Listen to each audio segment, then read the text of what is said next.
The air inside Aurelia, the city's most lauded temple of gastronomy, was thick with the scent of old money and new ambition. It smelled of polished leather from the private booths, of the faint, ghostly perfume of lilies standing sentinel in tall crystal vases. And beneath it all, the seductive aroma of food so exquisite that only those with seven-figure bank accounts could afford to eat it without a flicker of anxiety. To Eleanor Vance, however, it smelled of a carefully curated lie. She sat at table 32, a lonely island of insignificance marooned near the swinging, percussive doors of the kitchen. It was a table designated for the undesirable, the necessary evils of the restaurant world, the last-minute reservation, the tourist in inappropriate footwear, or, as she appeared tonight, a woman who looked as if the wind had blown her in off the street. Her salt and pepper hair was pinned in a loose, functional bun. A threadbare navy cardigan was pulled tight against the restaurant's aggressive air conditioning, and her practical, rubber-soled shoes spoke of miles walked on unforgiving city pavement. The hostess, a severe young woman with a gaze that could measure a person's net worth in a single, sweeping glance, had taken one look at Eleanor and pronounced sentence. "Table 32, she had said, her tone implying it was an act of profound charity. Eleanor had merely nodded. Contempt, she knew, was a kind of invisibility cloak, and tonight she needed to be invisible. For Eleanor, Vance was not an anonymous woman tossed by the winds of fortune. She was the architect and CEO of the Vance Hospitality Group, the silent, omnipresent force that owned Aurelia and 17 other five-star properties across North America. She had built her empire on a single, unyielding principle. Excellence is not a goal, it is a baseline. But recent reports from the ground had been unsettling. Whispers of soaring supply costs that defied market logic, of staff turnover rates climbing to alarming highs, and a subtle but corrosive dip in the impeccable service that was her hallmark. The spreadsheets on her desk in the corporate tower could tell her what was happening, but they could never tell her why. For the why, she had to come down from the mountain, not as a queen surveying her kingdom, but as a ghost, an undervalued customer at the worst table in the house. A young server approached her table, moving with the practiced, weary grace of someone who had already been on his feet for 10 hours. He was tall and slender, his shoulders slumped just enough to betray the exhaustion hidden beneath his starched white uniform jacket. His name tag, embroidered in discreet silver thread, read Marcus. It was his eyes that caught Eleanor's attention. They were a deep, intelligent hazel, and within their depths lay a profound sadness that no person in their mid-20s should have to carry. "Good evening, ma'am," he said, his voice a low, steady anchor in the chaotic symphony of the kitchen beyond the swinging doors. He placed a glass of water on the table with a gentleness that bordered on reverence. "May I get you something to start with this evening?" "I'll see the wine list, please," Eleanor replied, her voice quiet. Marcus nodded. As he turned, Eleanor's sharp eyes caught a small, telling detail. The heels of his standard-issue black non-slip shoes were worn down unevenly. The rubber eroded into a smooth, lopsided curve. It was the unmistakable sign of a man walking miles of hard tile every single day in shoes that should have been replaced months ago. It was the kind of detail she had trained herself to see, a crack in the polished facade. As Marcus returned with the heavy, leather-bound tome of the wine list, a booming voice, slick with unearned authority, sliced through the restaurant's decorous hum. "Finch, for God's sake, tell me you're not letting the riffraff just wander in off the street now?" Julian Croft, the executive vice president of regional operations, strode into Aurelia as if he were a conquering general returning to his favorite province. He was a man sculpted from arrogance and ambition, poured into a bespoke Zegna suit that probably cost more than Marcus's rent for 6 months. A platinum watch gleamed on his wrist, and on his arm was a woman, a full generation younger, her expression a perfect, practiced blend of adoration and avarice. The restaurant manager, a man named Finch, whose spine seemed to have been surgically replaced with a gelatin mold, scurried over, his face stretched into a painful, obsequious grin. "Mr. Croft, a pleasure, sir, an absolute pleasure. We have your usual private room ready for you." Croft's gaze swept the dining room, a predator scanning his territory, before it landed on table 32. His perfectly groomed eyebrows furrowed in disgust. "What is that?" he demanded, his voice carrying easily across the room. "We have a dress code for a reason, Finch. It's about maintaining standards. This place is starting to look common." Eleanor felt the shift in the room's atmosphere as dozens of pairs of eyes darted towards her, their gazes a flurry of cool, dismissive judgment. She kept her own eyes fixed on the Bordeaux section of the wine list, her expression a mask of placid neutrality.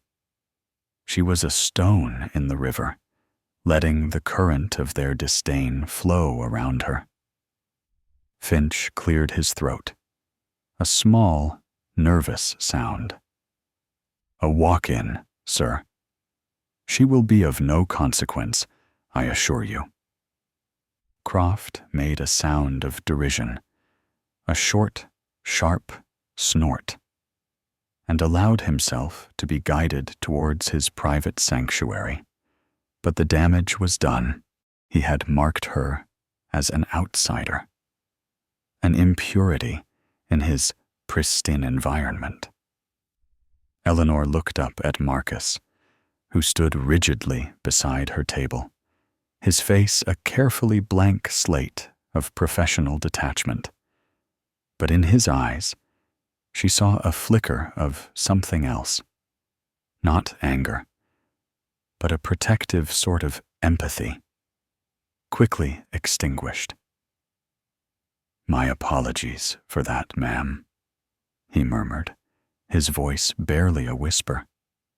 "It's of no consequence," Eleanor said, her tone calm and even, quoting the manager's own cowardly words back at the universe. "In my experience, young man, the emptiest barrels make the most noise." She tapped a finger on a line in the wine list, her nail short and unpolished. I will have the 1982 Chateau Lafite Rothschild. Marcus's professional composure finally cracked. He blinked. Once. It was a minuscule, almost imperceptible reaction, but Eleanor saw it. The Lafite was listed at $5,700. It was not a bottle of wine. It was a statement. It was a test. A woman who looked like her had no business ordering such a wine unless she was a connoisseur of the highest order, an eccentric with a hidden fortune, or profoundly, dangerously insane. How he reacted would tell Eleanor everything she needed to know about the man, and by extension, the establishment he worked for. He could have smirked. He could have asked if she was certain, his tone laced with condescension. He could have called the manager over, flagging her as a potential problem. He did none of these things. He took a small, steadying breath, the briefest flicker of surprise in his eyes, replaced by a renewed, even deeper level of professional focus. An exceptional choice, ma'am, he said, his voice regaining its smooth, low timbre. A truly legendary vintage. I will have our sommelier decant it for you immediately. He didn't question her ability to pay. He didn't betray a hint of suspicion. He simply accepted her request with the grace and respect he would have afforded any other guest. He saw a customer, not a cardigan. In that moment, Marcus passed a test he didn't even know he was taking. As he walked away with the weighty wine list, Eleanor's gaze drifted back towards the private dining room where Croft had disappeared. The door was slightly ajar, and she could see Finch standing just inside, receiving what was clearly a dressing down from his superior. Finch's head was bowed, his shoulders hunched in supplication. Croft's gestures were sharp, cutting, his face a mask of cold fury. Eleanor couldn't hear the words, but she could read the language of power and fear. Something was deeply, fundamentally rotten in the state of Aurelia. The sommelier, a man with a silver tasting cup hanging from a chain around his neck, approached with a reverence usually reserved for holy relics. The bottle of Lafite was presented, the cork drawn with a soft sigh, and the wine decanted with surgical precision. Marcus stood by, a silent and watchful guardian of the ritual. He placed a single, perfect Zalto glass before her. Eleanor swirled the deep garnet liquid, inhaling the complex bouquet of cedar, truffle, and dried cherries. It was the scent of history, of patience, of excellence. It was everything her company was supposed to represent. She took a sip, letting the velvety texture coat her palate. It was perfect. "It's magnificent," she said, looking at Marcus. "Thank you." "It is my pleasure, ma'am," he replied, a hint of genuine warmth finally entering his voice. "For my meal," Eleanor continued, "I would like the Wagyu tasting menu. All 7 courses. And please inform the chef that I am a food critic for the Sterling Guide. They will know what that means." This was the second test. The Sterling Guide was a fabrication, a name she had invented years ago as a secret code for her executive chefs. It signaled a full, anonymous quality audit. The chef, if he remembered his training, was to prepare every dish exactly as he would for the most important critic in the world, using the finest ingredients available, with no shortcuts.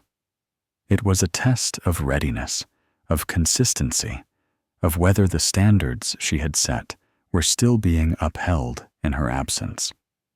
Marcus's eyes widened slightly, but he simply nodded. "Of course, ma'am.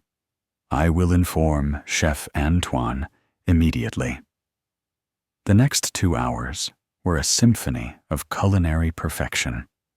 Each course that arrived was a work of art, a testament to the skill and passion still burning brightly in the heart of the kitchen. A delicate slice of seared otoro with white truffle foam. A single, perfect scallop resting on a bed of saffron risotto. A paper-thin sliver of A5 Wagyu that dissolved on the tongue like a savory snowflake. Chef Antoine had clearly received and understood the message. The kitchen, at least, was still sound. But as Eleanor ate, she watched. She watched Marcus as he moved through the dining room, a silent phantom of efficiency. He was a master of his craft, anticipating needs before they arose, refilling water glasses without a sound, describing complex dishes with an eloquence that bespoke deep knowledge. Yet, she also saw the deep lines of fatigue etched around his eyes.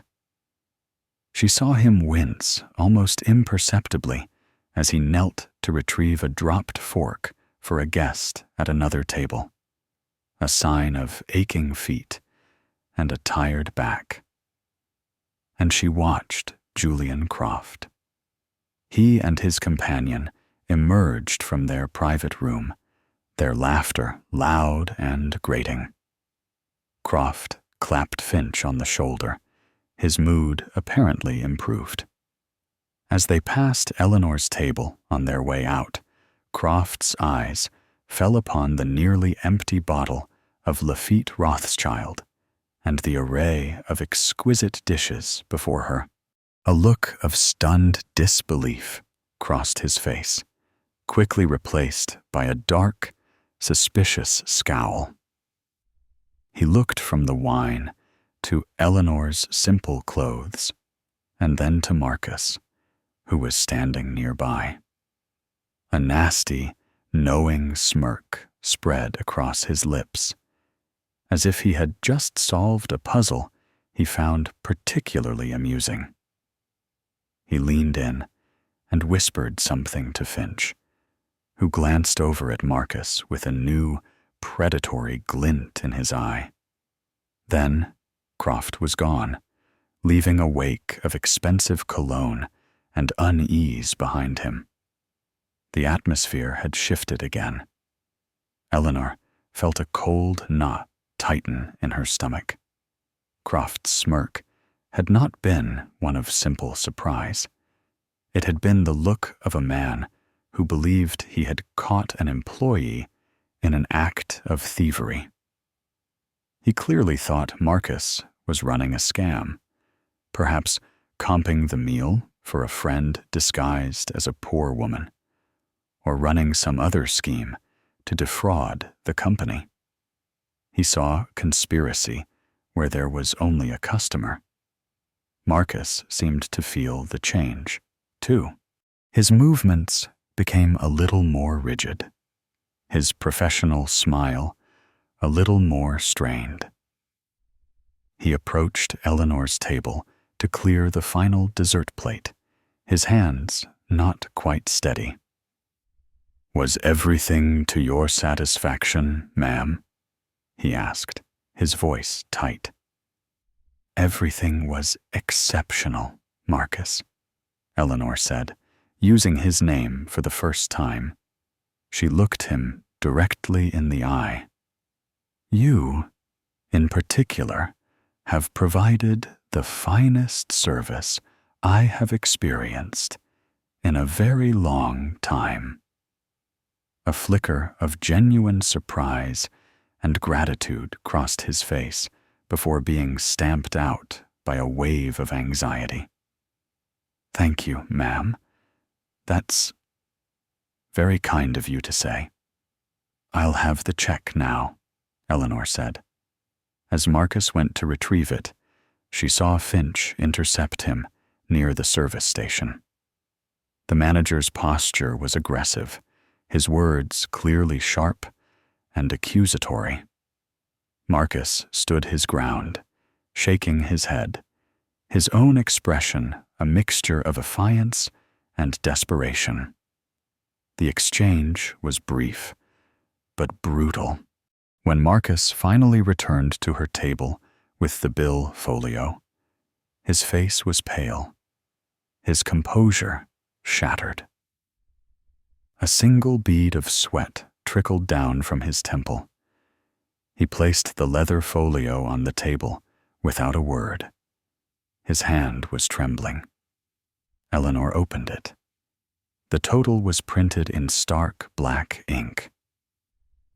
$6,147. She didn't reach for a credit card. Instead, she opened her simple, worn handbag and pulled out a thick bundle of cash held together by a simple rubber band. She calmly counted out 69 $100 bills and placed them inside the folio. Then she paused, looking at Marcus's pale, drawn face. She saw the desperation in his eyes, the silent plea of a man trapped in a cage not of his own making. She saw past the starched uniform to the human being beneath, a good man being crushed by a corrupt system. In that moment, she made a decision. Her investigation was no longer just about financial discrepancies and operational standards. It was about him. It was about the soul of her company. She reached back into her handbag and pulled out a small, elegant fountain pen. It was a vintage Mont Blanc, a gift from her late husband, and it looked profoundly out of place with the rest of her disguise. She uncapped it, and on the back of the heavy cardstock receipt, she wrote a short note. Then she did something else. From a small, hidden pocket in her bag, she retrieved a tiny, almost invisible object, a micro SD card, no bigger than her pinky nail. It was a ghost, a piece of high-capacity encrypted storage designed for corporate espionage. She carefully wrapped the tiny card in the note she had just written, folding the paper into a small, tight square. She slid the folded note and the cash back into the bill folio. When she looked up at Marcus, her gaze was intense, unwavering. "Marcus," she said, her voice low and firm, "when you take this, please give this note to Mr. Finch. Tell him it is a message from his boss." She paused, letting the words sink in.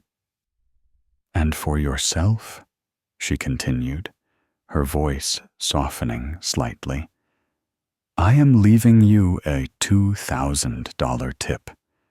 I want you to take tomorrow off. Go home. Rest. Things are going to change." Marcus stared at her, his hazel eyes wide with a mixture of fear, confusion, and a tiny, flickering spark of hope. He could see that she was not just a customer. He didn't know who she was, but he knew she was powerful. He took the folio, his fingers brushing against hers. It felt like an exchange of secrets, a passing of a torch in the dark. "Thank you, ma'am," he whispered, his voice hoarse. He turned and walked towards the manager's station, his steps heavy with the weight of the unknown. Eleanor watched him go, a silent promise solidifying in her heart. Julian Croft had mistaken her for riffraff. Finch had treated her with contempt. They believed they were the kings of this castle. They had no idea that the true queen had just walked through their gates, and she was about to burn their corrupt little kingdom to the ground. She stood up, pulling her worn cardigan around her shoulders, and walked out of the restaurant, a ghost disappearing back into the city night, leaving a ticking time bomb behind her. The moment the heavy glass door of Aurelia swung shut behind her, Eleanor's entire demeanor shifted. The slightly stooped, hesitant posture of the invisible woman vanished, replaced by the ramrod straight spine of a commander. She strode down the street, her practical shoes making sharp, decisive clicks on the pavement. She didn't hail a cab. Instead, she turned into a dark, quiet alleyway where a sleek, black Audi A8 with tinted windows was parked, its engine purring silently. The rear door opened as she approached. "Evening, Wren," she said, sliding into the supple leather interior. The car smelled of newness and quiet power, a world away from the musty wool of her cardigan. The man in the driver's seat nodded, his eyes meeting hers in the rearview mirror. Wren was a man built of quiet intensity. In his late 40s, with a shaven head and the calm, watchful eyes of someone who had seen far too much of the world, he had been her head of security and unofficial chief of clandestine operations for over a decade. An ex-MI6 cyber forensics expert, he was loyal to Eleanor, not just as an employer, but as the only person he trusted implicitly.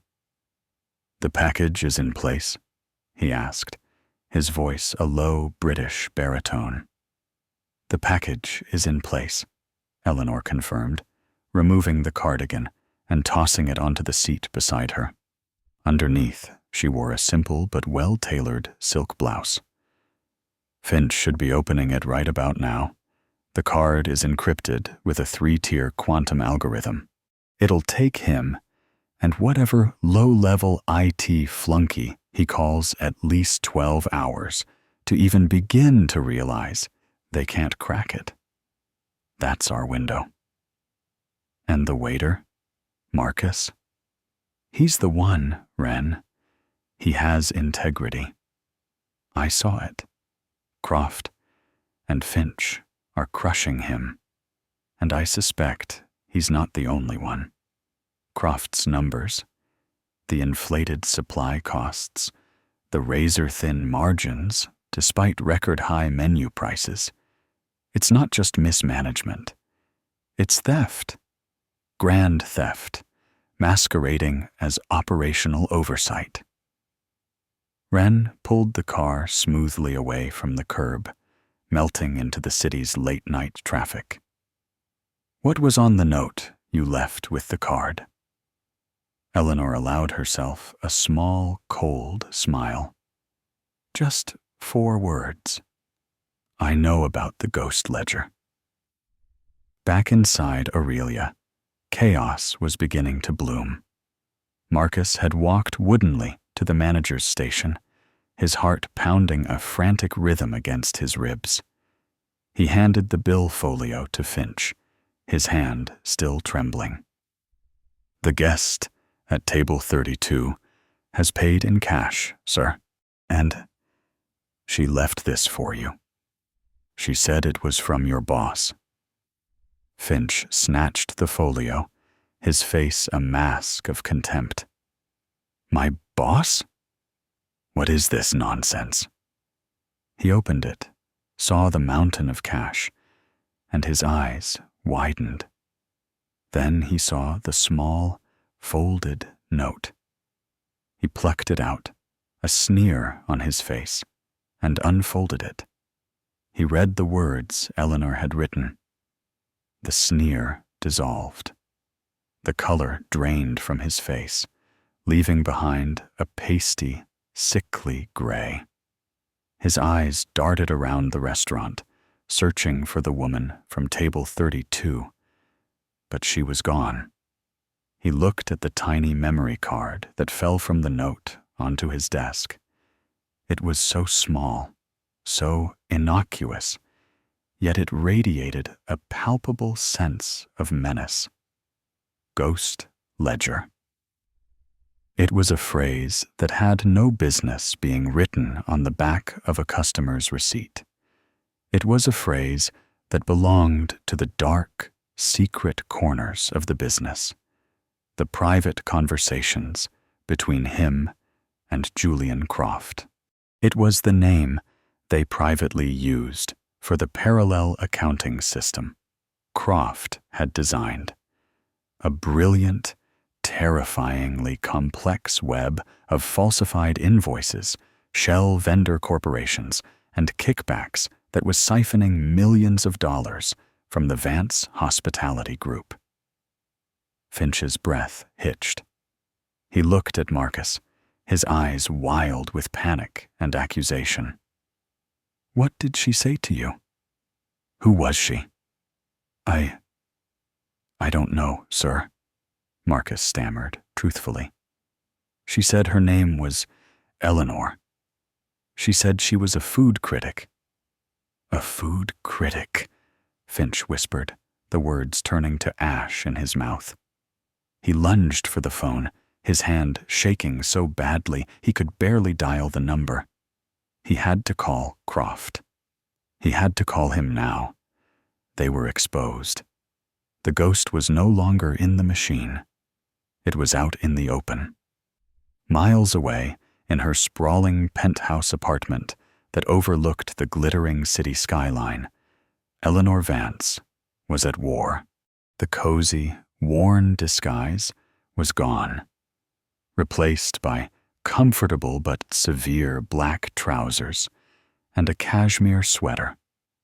Her hair was down, falling in waves around her shoulders.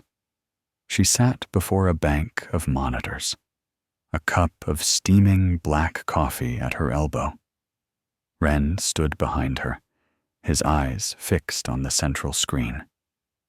"Finch is panicking," Wren reported, gesturing to a small window on one monitor, which showed a live transcription of Finch's frantic call to Julian Croft, silently intercepted and decoded by their system. "He's using a burner phone, but he's sloppy, talking in circles. He mentioned the note." "Good," Eleanor said, her fingers flying across a keyboard. "Croft will be arrogant. He'll think it's a bluff, an amateur extortion attempt. He'll underestimate the threat. That's his weakness. He can't conceive of a power greater than his own. He's telling Finch to bring the card to his office first thing in the morning," Wren said. "He wants his own tech team to look at it." "They can look all they want," Eleanor murmured, her eyes narrowed in concentration. "The card itself is a trap. The moment they plug it into any network-connected device, it will execute a silent script a digital breadcrumb that will lead us straight into their private server, bypassing their primary firewalls. It's the key to the front door. Her strategy was multi-layered. The note was psychological warfare designed to induce panic and force mistakes. The memory card was the Trojan horse, but the real investigation had already begun, based on the clues she had gathered before ever setting foot in Aurelia. Bring up the vendor manifests for Aurelia for the last 6 quarters, she commanded. A sea of data flooded the screen. Columns of names, dates, and figures. To a normal person, it would be an incomprehensible wall of information. To Eleanor, it was a story waiting to be read. Cross-reference all payments over $50,000 with our approved supplier list. Flag any new vendors established in the last 18 months, especially those based in Delaware or Nevada. Wren's fingers danced over his own terminal. Running it now. Got 6 hits. All shell corporations, registered to anonymous post office boxes. Prime candidates for the ghost ledger. Now, let's look at the product codes, Eleanor said, her voice dropping, taking on the excited intensity of a hunter closing in on her prey. Croft is smart. He wouldn't just invent phantom shipments. He's too meticulous for that. He's masking the fraud within the legitimate supply chain. For the next several hours, they worked in silent, focused tandem. They were a perfectly oiled machine, dismantling Croft's criminal enterprise piece by digital piece. They discovered the pattern. Croft's ghost companies would invoice Aurelia for premium goods, Japanese A5 Wagyu, Alba white truffles, Iranian beluga caviar. A lower grade, though still high-quality product would be delivered. The kitchen staff, overworked and under pressure, likely wouldn't notice the subtle difference between A5 and A4 Wagyu, or between truffles from Alba and a less prestigious region. But the price difference was colossal. The discrepancy, Wren breathed, as the algorithm he designed began to paint a picture of the fraud. For the beef supplier alone, he's overbilled by $1.2 million in the last year. And that's just one restaurant, Eleanor said, her expression hardening. Multiply that across his entire region. We're not talking about skimming a little off the top, Wren. We're talking about a parasitic entity that's draining the lifeblood of this company. That's why the staff is miserable. That's why Marcus's shoes are worn through. Croft is squeezing every penny from the operational budget to cover the costs of his theft, putting the pressure on the little guys while he lines his pockets. The final piece of the puzzle clicked into place around 4 a.m. Wren, tracing the intricate web of offshore accounts the kickbacks were funneled into, found the hub. A single encrypted account in the Cayman Islands. I can't get in, Wren said, a rare note of frustration in his voice. The encryption is military grade. It's tied to a biometric key. We can see the money going in, but we can't prove who controls the account without the key. We don't need to break it, Eleanor said softly, leaning back in her chair for the first time in hours. We just need him to open it for us. She looked at the clock on the wall. The sun would be rising soon. He'll be in his office by 8. Finch will deliver the card. Croft's ego won't let him delegate this. He'll want to see the threat for himself.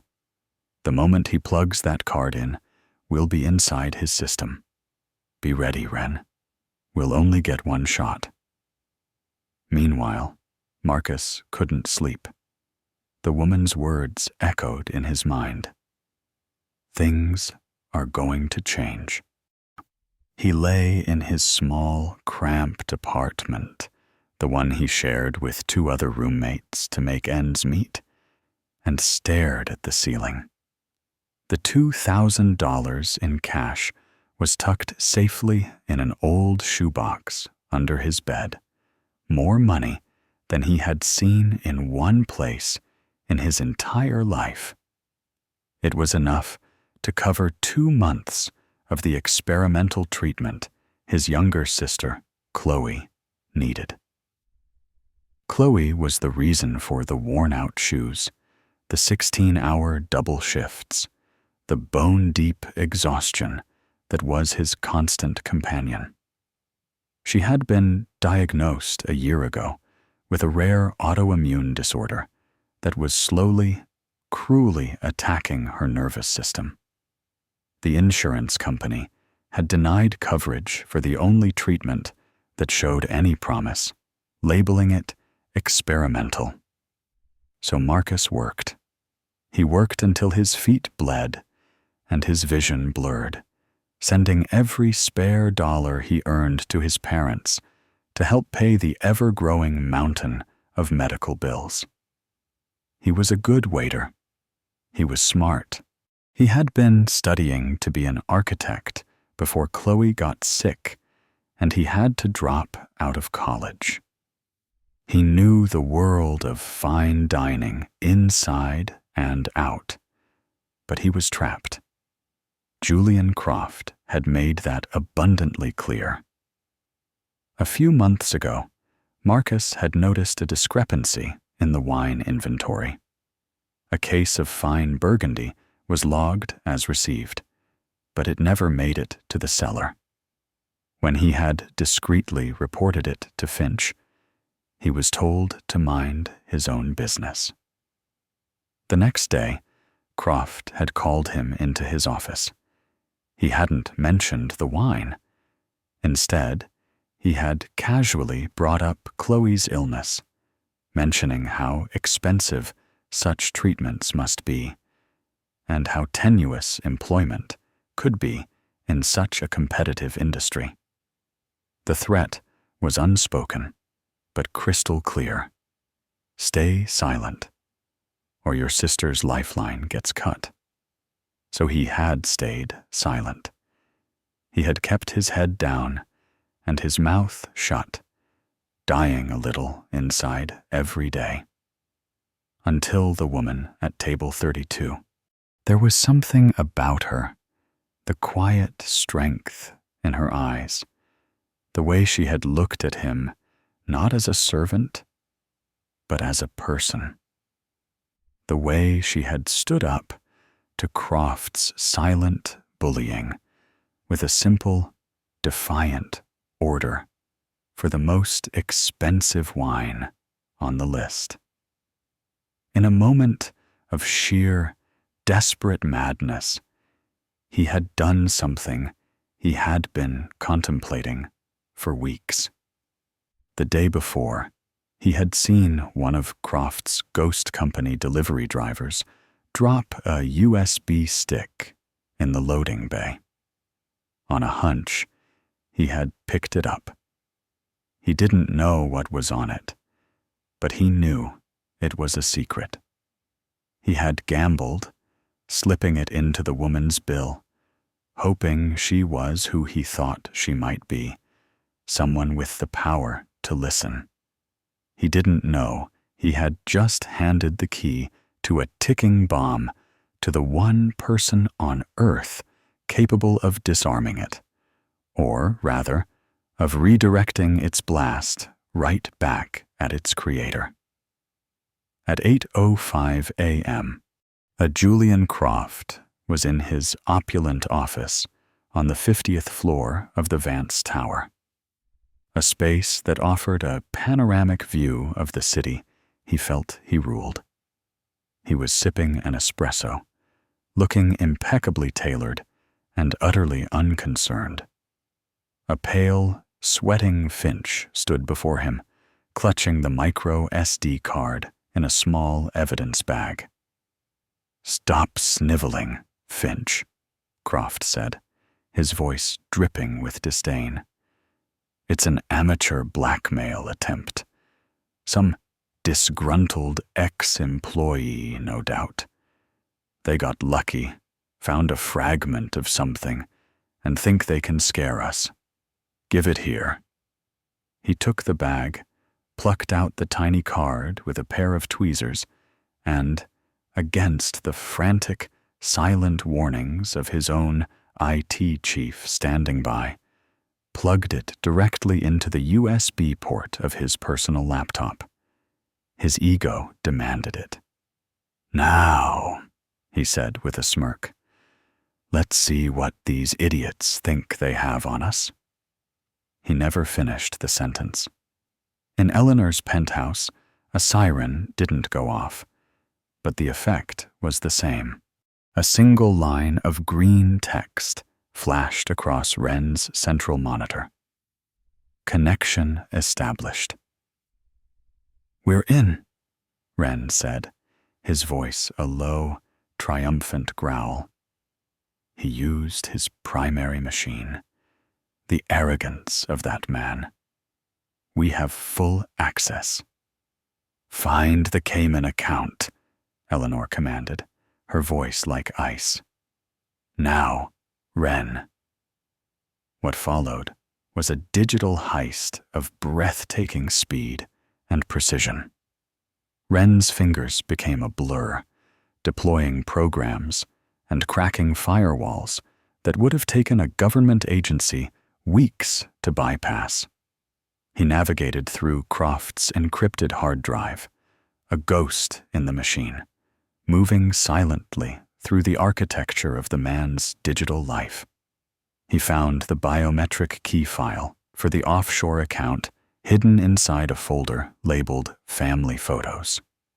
He used his daughter's birthday as the root password, Wren said, shaking his head in disgust. "Classic narcissist." "Open it," Eleanor ordered. A second later, the contents of the Cayman account filled the screen. It was a ledger of pure greed.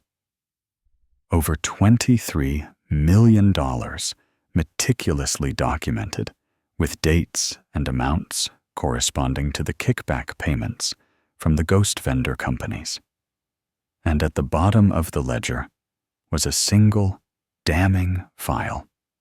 A signed partnership agreement between Julian Croft and a half-dozen of the company's biggest suppliers, explicitly detailing the terms of the fraudulent invoicing scheme.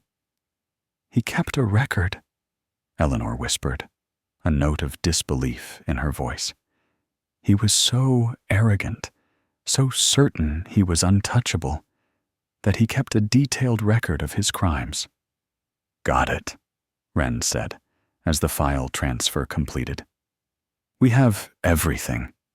The ledgers, the offshore account, the signed conspiracy agreement. We have him, Eleanor. Cold."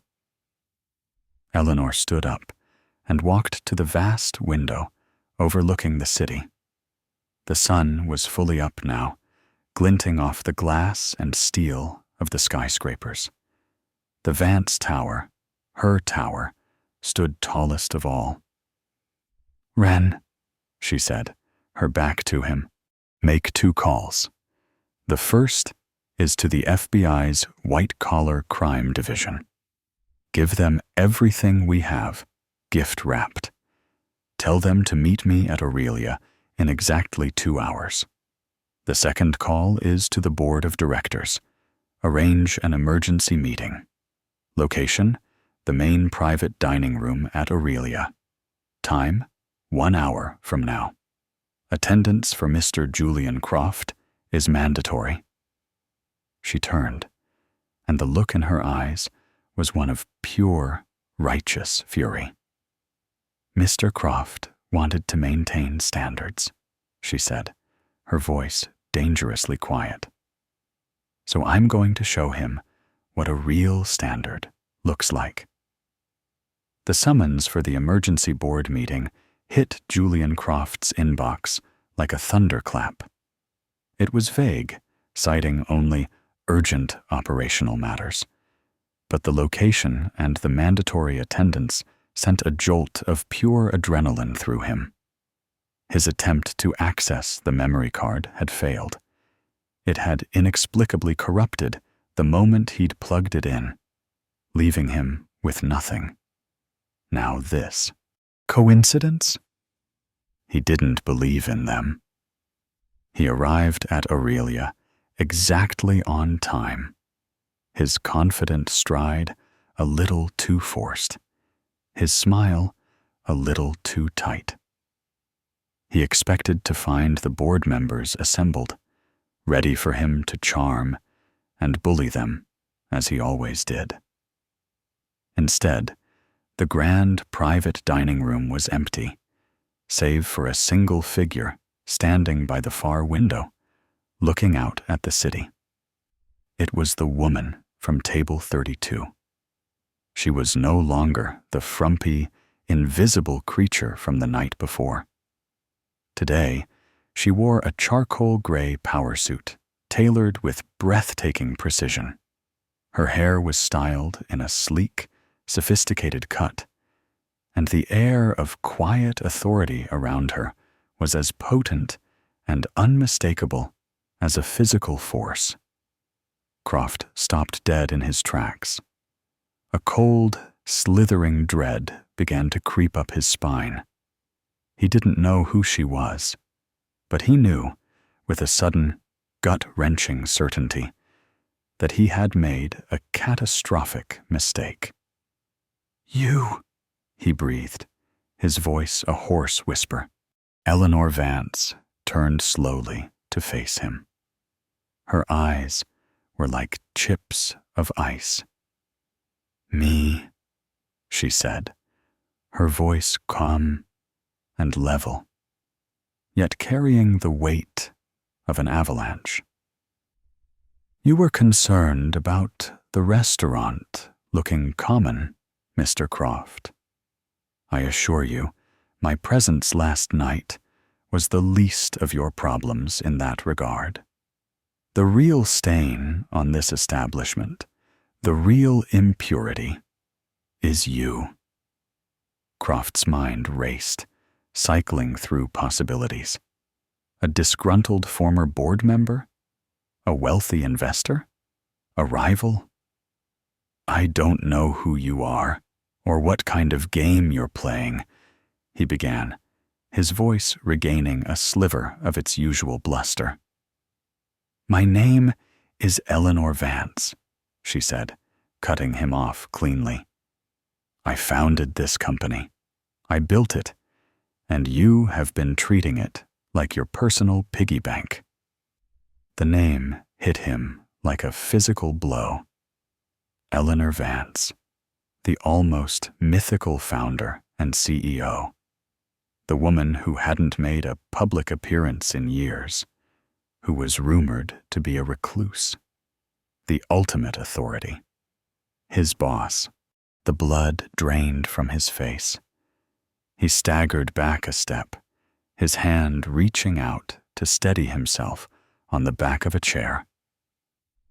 "Last night, I came here to see why my company was bleeding," Eleanor continued, her voice never rising, yet each word landed like a hammer blow. "I found a corrupt manager, a terrified staff, and a culture of fear presided over by a petty tyrant more concerned with appearances than with integrity. And then I found the ghost ledger." She gestured to a large screen on the wall that had been dark until this moment. It flickered to life, displaying the Cayman Islands' bank account ledger in stark, undeniable detail. Millions of dollars. His name. The suppliers' names. "I believe this is your work," she said. The screen changed, showing the signed partnership agreement, his arrogant signature clearly visible at the bottom. "You're not just a thief, Mr. Croft. You're a parasite. You've been systematically poisoning this company, my company, from the inside out, all while bullying good people like Marcus, the waiter whose shoes are falling apart because he's working himself to death to pay for his sister's medical care you threatened to take away." Croft stared at the screen, his mouth opening and closing silently, no sound coming out. He was undone. The intricate web of lies and deceit he had spent years building had been unraveled in a single night by a woman in a shabby cardigan. "You're fired, of course," Eleanor said, as if discussing the weather. "Your assets will be frozen, and the Vance Group will pursue every legal avenue to claw back every single dollar you have stolen from us. But that's the least of your worries." As if on cue, the doors to the private dining room swung open. 2 men and a woman in dark, sober suits entered the room. They didn't look like board members. Their faces were grim, their eyes hard. The lead man flashed a badge. "Julian Croft," he said, his voice devoid of emotion. "You're under arrest for wire fraud, embezzlement, and racketeering. You have the right to remain silent." The look on Croft's face was a grotesque masterpiece of shock, disbelief, and utter humiliation. As the agents moved forward, he finally found his voice, a pathetic, desperate squeak. "You can't do this." "I just did," Eleanor said softly. They put his hands behind his back, the sharp click of the handcuffs echoing in the silent, opulent room. As they led him away, a disgraced king being frog-marched from his castle, Eleanor saw Marcus standing by the doorway, his eyes wide as saucers. He had seen everything. After the FBI had taken Croft away and the room was quiet again, Eleanor walked over to Marcus. He stood frozen, unable to process the whirlwind of events he had just witnessed. "Ma'am, Mrs. Vance, he stammered. Eleanor placed a gentle hand on his arm. "You, Marcus, are a man of incredible courage. You took an enormous risk last night." She held up the tiny memory stick. "You gave me the key. You had no way of knowing if I was someone who could help, but you chose to act. You chose hope over fear. That is the rarest and most valuable quality a person can possess."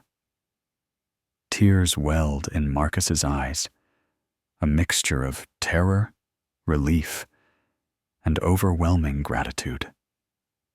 "My sister," he whispered, the words catching in his throat.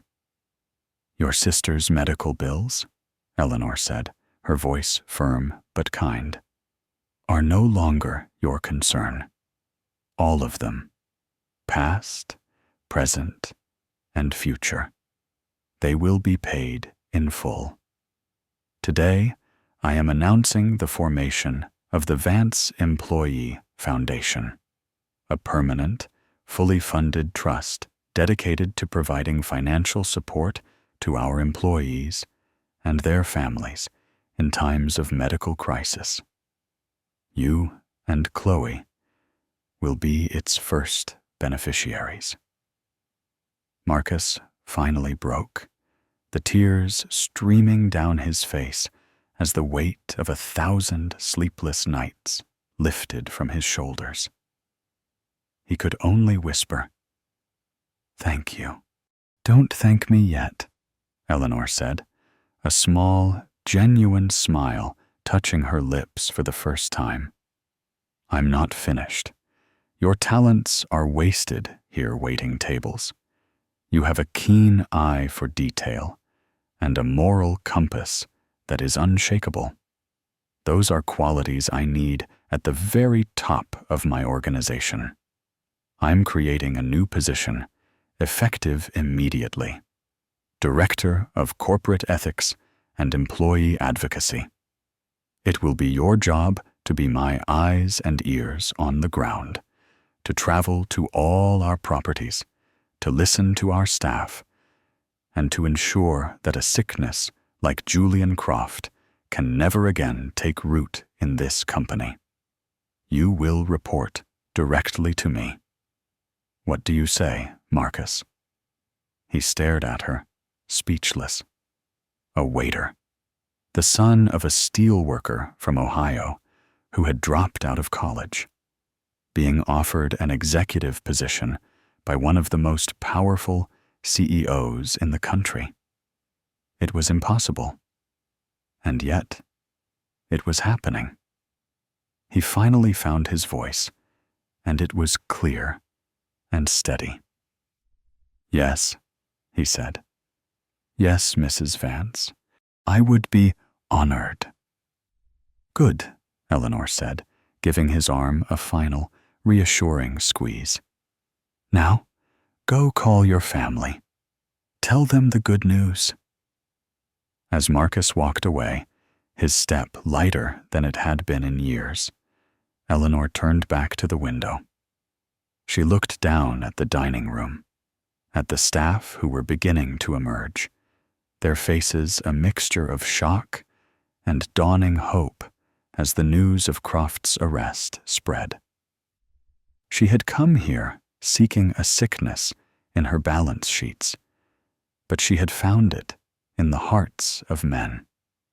And in curing it, she had rediscovered the true foundation of her empire.